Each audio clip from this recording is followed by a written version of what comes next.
As a kid, I always do cartoons from a very early age. And some of them were quite odd, some of them weren't. But the good thing about a cartoon is drawing is kind of magical to most people. If you write something, everybody thinks they can write. But drawing is fairly specialized. And so I could draw well, and people, ooh, that's nice. And what was lovely about cartooning is you got an immediate feedback, because it wasn't like fine art where people, you got a joke in there, and people laughed, and there's nothing more lovely than making people laugh. So I was doing that from a very early age, and as a kid, I remember when I was about 11, my father built me a magic cabinet, because I used to do magic shows. Again, it was trying to entertain or amaze people, so that was very early on. And really what happened, the moment that something big changed in my life was when I was in my junior year of college, and I was in the summer working on the Chevrolet assembly line on the night shift in California, and I said, this is madness. This is awful, and I quit and said, I will never do that again. I'll never work for money again in my life, and I'll only do things that I have control over. And that was a really interesting moment, because it closed most of the doors that were open at that time, leaving the interesting ones open. So what were you doing before the Monty Python thing started? Well, after, in university, I edited the college humor magazine. In fact, it was an arts and literary magazine when I started, and I turned it into a humor magazine. It was just, you get laughs, ta-da!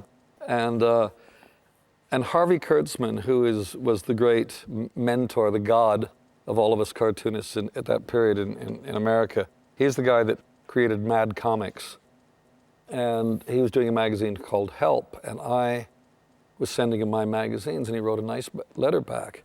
And so I graduated from college without any clear idea of what I was going to do. I said, I think I'll go to New York and meet Harvey. And he wrote a letter back saying, don't bother, there's no jobs here, it's a waste of time and effort. And I went, and it just happened that the guy who was his assistant editor was quitting, and he was looking for somebody who would work below the minimum wage. And I was there, and I walked into the job, just literally like that. So for 3 years, he and I edited this magazine called Help. And in the course of that, I met John Cleese. Because we used to do fumetti. I mean, Italy, people know what fumetti are, with like cartoon strips where people speak, but it's photographs as opposed to drawings. And we would pay $15 a day for an actor to be in these things. And John was in New York with the Cambridge Footlights Review, which included Graham Chapman. And they were doing sketches that had been written by Mike Palin and Terry Jones. This is before Python. I got John in one of these stories, got to know him. So years later, I'll just cut the chase. I worked in the meantime in advertising. I hitchhiked around Europe and eventually got to London. And I was still in magazine work and said, I want to get out. And John was appearing on television by that point. He introduced me to a TV producer who was an amateur cartoonist. He liked my cartoons.